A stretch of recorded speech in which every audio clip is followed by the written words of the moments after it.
It's time to go inside the 49ers locker room. Brought to you by Harris Ranch Beef. Visit your local Rayleigh's, Bel Air, and Nob Hill markets for all your beef and tailgate needs. And our special guest, the founder of Tight End U, George Kittle. George, thanks for your time. How are you? Understand you're in Colorado adjusting to the altitude. So how's the weather out there? Wow. Thanks for having me, guys. Happy to be here. It's 39 degrees outside. I'm sitting in an outdoor hot tub right now, just relaxing.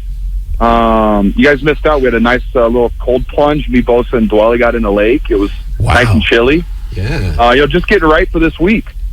As a general rule, though, cold plunges are probably not part of something you would do. You'd only do it during the football season, or is this something you would do all year round? Oh, I'm almost daily in a cold bath. If I don't have like a body of water available, I usually do the showers. Wow, cold plunger. I'm a big fan of it. Yeah, maybe we should look into cold plunging. Now you look into it. Yeah, we'll get one. We'll get one for the studio, and you guys can hop in it while you interview people. That would be terrific, just for the anti-inflammatory properties alone, Ray. That'd be great. Before we get to all the serious football stuff, George, you guys at the Warrior game this week looked like you had a good time. The dancers were saying hi to you, right? I know everyone says, "Oh, Jimmy, Jimmy, Jimmy." Weren't they there saying hi to, "Hey, you're George Kittle. You're the tight end you guy"? Hey, you know what? I will say this. Besides, like, the very first woman that came up to say hi to Jimmy, they all said hi to all of us. Besides Christian. They all left Christian out to dry, which I don't know why. But, the best part about that, too, is that wasn't, that wasn't the Golden State dancers. That was, like, I'm not going to say elderly. I'm going to say the older dancers. Oh. That came up to say hi to us, which just made it even 10 times better because they were all just the biggest fans. I will say they were all very, very infatuated with Jimmy G. Sure. Who's not? Can I ask you? Right, G? Yeah, it looked like the official was doing almost a globetrotter thing with you, where he held the ball out and then you were going to take it, and he said, "No." What was that about? It was awesome. That ref was actually pretty funny. He was chirping us a lot of the game. We reminded him, he had to stay locked in. He was reffing an actual NBA game. But him and Juice had some nice banter. Yeah, I think he teased me a little bit with the ball, but it is what it is. It happens. I'm glad I didn't fall for it too bad, but it could have looked a lot worse. So I'm happy with my performance there. Is that the best relationship you've ever had with an official? No, there's plenty of officials in the NFL that I'm pretty big fans of. I have disagreements with some of them once in a while, but I think overall they do a very good job. But it was fun because the NBA refs it's a lot more personable because it's not as many guys that those refs get to know, and they interact with them on a much closer level. So it's kind of fun to see those interactions. Toward the football. Okay, yeah, fine. Well, no. It's not going to be football. But as a general rule, are games overseas or in foreign countries more of a pain in the ass than they are fun, or the other way around? Well, this is my first one, so I'm not sure yet. I know the scene in Germany last week with Seattle and the Buccaneers, that looked incredible. I mean, that just looked really fun. The atmosphere. I think it's a combo. I think the travel is definitely difficult. Being in a completely different time zone, that's hours different, especially if we're coming from California and being that Pacific Coast. I think that's tough. But I think in the end, I think it could be worth it. Now, I might bite those words later if we ever play in London and see how that works. But I'm excited to go to Mexico because it's only 1 hour time difference, and while it's kind of a long flight, I think it'll be really fun and good to interact with fans that might never have another opportunity to go to a game. George Kittle with us on 95.7 The Game. George, I'm no stranger to performing in front of big crowds. I've done radio remotes with 12 to 15 people. So you guys are going to have maybe 105,000 fans at Stadia Azteca. You have any idea what that's what that could feel like? Well, I played at a couple big stadiums in college. That house I think Memorial Stadium in Nebraska is 80 to 90,000, but nothing like that. So I'm really looking forward to it. And I think I just saw something on Twitter today that said Niners fans have 82% of the ticket purchases. So that's going to be pretty fun. It's going to be a lot of faithful red. Mm-hmm. I'm really looking forward to it. That atmosphere is just going to be absolutely electric, especially for Monday Night Football. How many games a year would you guess that 49er fans can't turn out because the tickets are already gone and never sold? Because it looks like they they show up in just about any place you play. If you give our fans an opportunity, we're going to get all those tickets, and they're going to be there. That's why I love them so much. No matter where we play, Carolina, they were great. Jacksonville last year, they were fantastic. They were great in Atlanta.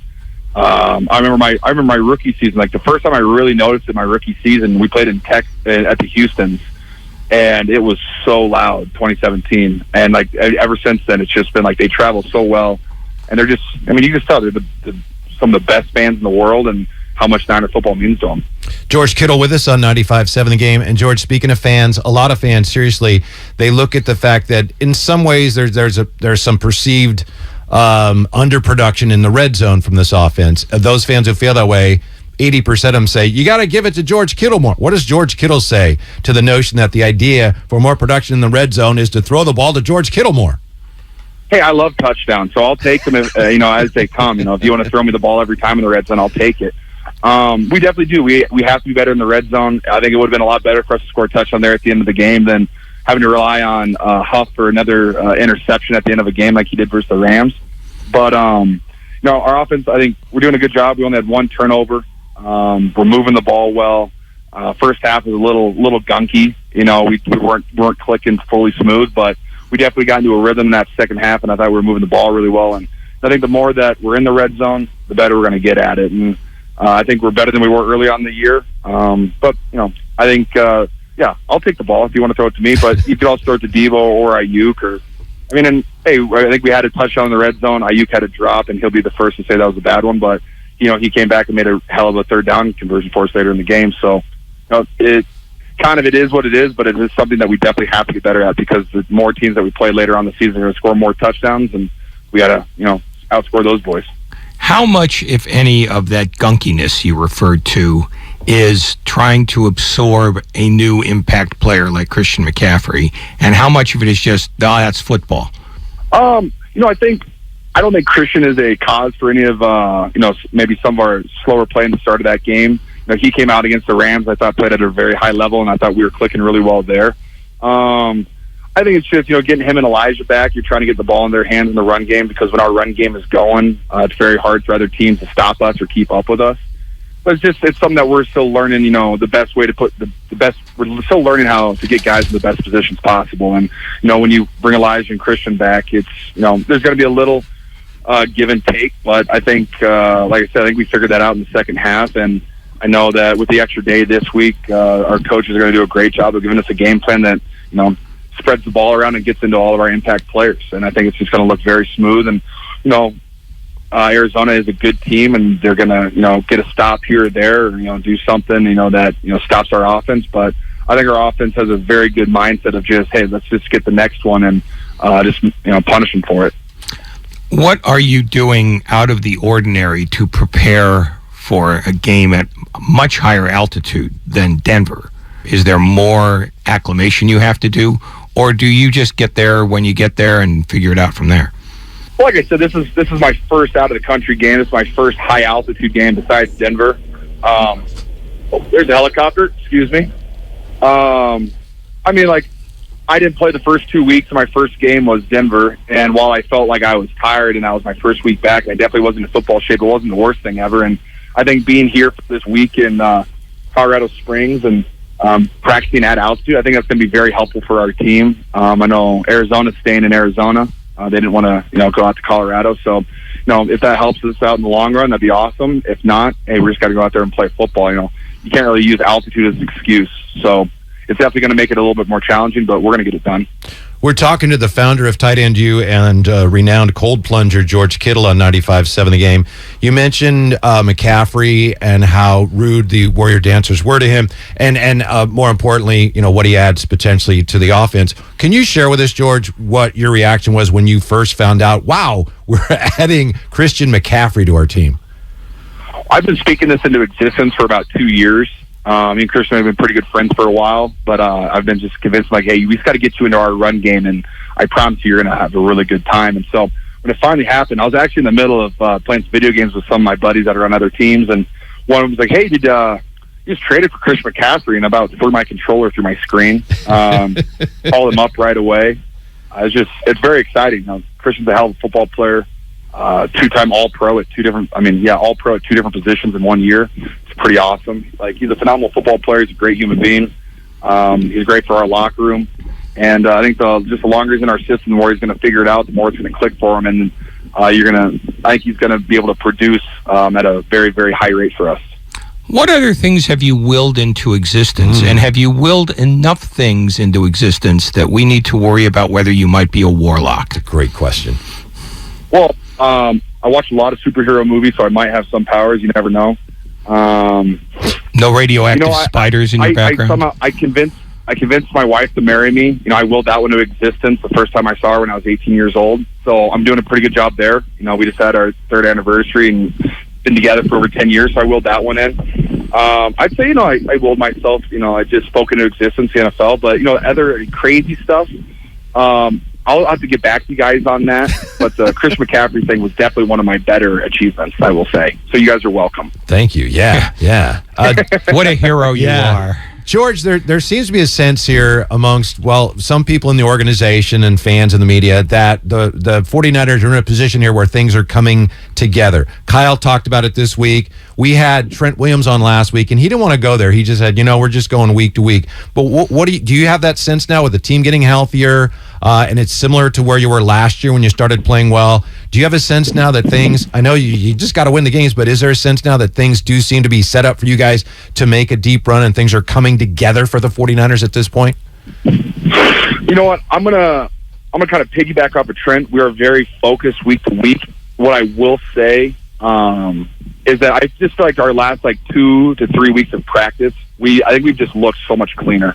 I think guys have understood what their role is, what we need to get done in the run game, the sense of urgency. I think that's just really picked up, and I'm not going to attribute that to losing another game or anything like that. I think it's just guys we're in the season, we've got a little bit of a rhythm, and our sense of urgency has just increased. And I think that's what you really need. And it takes a while for young guys to figure that out. It takes a while for guys who have come in on different teams to see that, because I think the way that we practice and the way that we do things as 49ers in our organization is a little bit different than most other places. I'm not going to say it's different than everybody, because I know other teams practice really hard and they're very physical and they do stuff, but our team just does things a little bit different all the time. And I think that sense of urgency has clicked for, I would say, a majority of our team. And you just see everyone flying around at practice, getting off the ball in the right snap count, being targeted right in the run game, running crisp routes, catching the ball, making plays.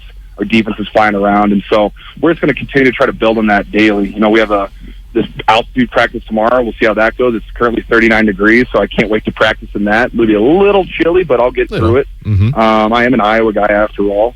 But I think just, these small, consistent steps in the right direction, they're going to lead to great results. And while, our goal is obviously to win a Super Bowl, our entire focus is on this week, being in Colorado, and then getting to perform on Monday Night Football in front of the best fans in the world as those 49ers fans against the Arizona Cardinals.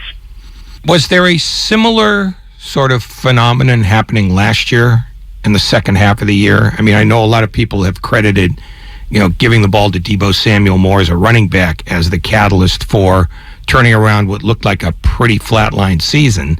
But did you experience the same sort of, renewed vigor last year that you're experiencing now? I think in the majority of my years in the NFL, besides 2019 when the ball bounced our way every single time when we started the season off 8 or 9-0. Besides that, I think it takes a week or 2 or 3 weeks for you to finally to really get in that rhythm. And I think that's all over the NFL. I think Tom Brady said it a couple of weeks ago, when everybody in the NFL was 2-2 or 2-3, and he was everyone's not playing very good football. And I think that's just kind of was that's been the league the last few years. Everyone's been very at the same spot at the early stages of the season, and just who is going to figure it out quicker and who's going to get on the roll quicker. And I think that, yes, it took us a couple of weeks. I think we have figured out, like I said, we've gotten into a rhythm. Guys have figured out what their roles are, and guys are starting to perform, and they're not thinking as much, and they're just going out there and performing at a high level. George Kittle, our guest on 95.7 The Game. As you said, you guys are focused on what you're doing week to week. That said, the NFC race is as wide open as it's been since you've been a professional. What do you think of that? And to what extent now, it's mid-November, are you guys scoreboard watching at all in terms of potential playoff seedings? Not too much. I will say, like, I am very aware of that it is open, and that just makes it more apparent that we have to focus on ourselves and just take care of our business, because if we do what we need to do and what we're supposed to do, we'll be right where we want to be come playoff time. And that's all we're really focused on now. We're not really in a position where, if we were sitting at like 2-6 right now, yeah, we'd probably be in a little tougher position, but we're at a good spot. Do I wish our record was a little bit better? Yes, but we're still in position to, kind of control our own destiny. And so that's all we're really focused on. We're just going to go out there and, like I said, it's going to focus one day at a time, take one game at a time, and just be excited to play, because there's only 9 opportunities left that are guaranteed, and we're going to enjoy those. Hey, George, one more. We'll let you go. We appreciate your time. You mentioned this is your first game in another country. If they came to you and said, we'll schedule a game in any country for you or on any planet, I mean, which way would you go? If 49ers could play a game in any country or on any planet, what's your choice? The planet question, that's out there. That's fun, though. I kind of like that. I felt like we played in Pluto last year in the playoffs in Green Bay, so I'm going to avoid that one. Yeah, good cold pools, though. Country? Wow. Ooh, I think Australia would be really fun. I think that travel would be brutal, but I think that'd be an absolutely enjoyable trip, especially if you're there for the whole week. But, honestly, like, Mexico has been one. I've been very excited about that. Oh, my gosh, that is a large deer that just walked by. But I'm very excited about playing in Mexico. And I think that would be the one I picked. I would love to play in Cabo. I'm a big fan of that place, too. Nice. Hey, thank you so much for your time. We appreciate it. Best of luck this week. Yeah, thanks so much, guys. You guys have a good one. And one more thing, George. Our friends at Harris Ranch Beef are giving you a 10-pound package of prime porterhouse steak. So how about that? Woo! I love prime porterhouse steak, baby. Tell them thank you for me. You got it. Thank you, George. See you guys.